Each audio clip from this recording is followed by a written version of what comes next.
अस्सलाम वालेकुम। मैं आप सबका शुक्रगुजार हूँ और ख़ास तौर पे मौलाना फजल रहमान साहब का शुक्रगुजार हूँ कि जो अंत तक मेहनत पाकिस्तान पीपल्स पार्टी और JUI की टीम्स ने मिल के ये पिछले 1-2 महीने में किए हैं वो आपके सामने है। और जो आईनी इस्लाहात होने जा रहे हैं, जहाँ तक उनका कंटेंट है, उसके कंटेंट जो हम सब ने इत्तेफाक के साथ बनाया है, वो तकरीबन तमाम जमातों ने उसको एंडोर्स किया है।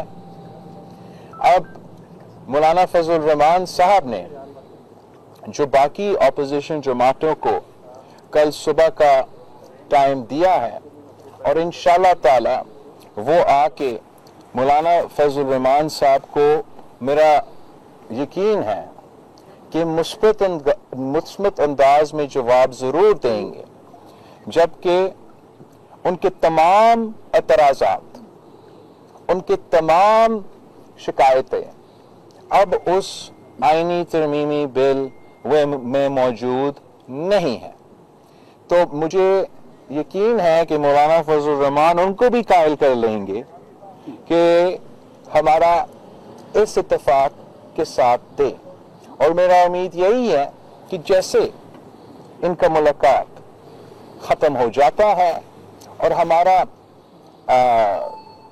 पार्लियामान का इजलास होता है, तो मौलाना साहब मेरा रिक्वेस्ट मानेगा और जो अब हमारा बिल है, जो हमने मिल के लिखा है, मेरा दरख्वास्त है मौलाना फजल रहमान साहब से कि वो बिल JUI खुद पेश करे।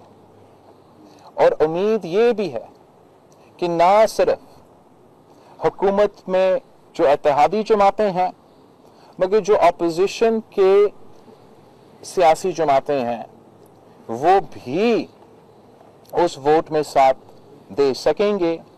और जैसे हमने 18वीं तरमीम और 1973 की आइन की इत्तेफाकी राय से पास करवाया, मेरा यही ख्वाहिश और यही कोशिश रहा है कि हम इस आइनी तरमीम को भी इत्तेफाकी राय से, सियासी इत्तेफाकी राय से पास करवाएं।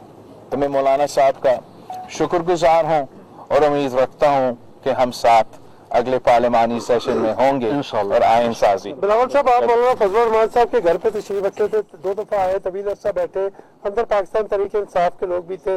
अलग सलग के अलावा तरमीमी मुसद्दे पे भी कोई बातचीत हुई या मौलाना साहब के साथ ही PTI की बातचीत होती रही? PTI का तो हम तो आइन मुलाकात हुई, मुलाकात मेरा PTI के साथ मौलाना साहब जो अपोजिशन की जानिब से ये कहा जा रहा था कि उनके मेंबर्स जो है उनको उठा लिया गया है, उन पर दबाव डाला जा रहा है, उनको रिश्वतें दी जा रही हैं, तो इस बारे में बताएं कि वो क्या आपके तहफ़्फ़ुज़ात दूर हो चुके हैं? नहीं दूर हुए, वो अपनी जगह पर बरकरार है। अच्छा ये बताइएगा कि इस वक्त इस आईनी तरमीम की जरूरत क्यों पेश आई कि रातों को भी मुलाकातें होती रही, दिन को भी मुलाकातें होती रही, 8-8, 9-9 घंटे मुलाकातें होती रही, आप भी 4 दफा यहाँ पर आए, वजूहात क्या है, क्यों जरूरत पेश आई? मेरा तो बड़ा साफ इस पे राय है। मैं तो चाह रहा हूँ कि पॉलिटिकल कंसेंसस से, सियासी जमातों के इत्तेफाक से ये आइन साजी हो, और यही वजह है कि मैं दिन रात इस पे काम कर रहा हूँ और मुसलसल मौलाना फजल रहमान और बाकी सारे सियासी जमातें से इंगेज हूँ। और मैं हुकूमत का शुक्रगुजार हूँ, मुस्लिम लीग नवाज के और बाकी जो हमारे इत्तेहादी, कि इन्होंने हमारा ये जो कोशिश है सियासी इत्तेफाक पार्लियामानी सियासी जमातों का बनाने के लिए और उसका इंतज़ार करने के लिए, ताकि उसी का स्ट्रेंथ पे हम ये आइन साजी करे, तो मैं उनका शुक्रगुजार हूँ कि हमें ये स्पेस अभी तक दिया जा रहा है। और उम्मीद ये है कि कल हम सब मिलके आगे कदम बढ़ सकते हैं। आप ये मजम्मत करेंगे? जो लोग उठाए गए आप मजम्मत करेंगे? मैं तो कभी नहीं चाहूंगा कि कोई उठाया जाए। मैं क्यों चाहूंगा कि कोई लोग उठाया जाए? अगर मैं उठाए हुए लोगों जी प्लीज कैरी ऑन।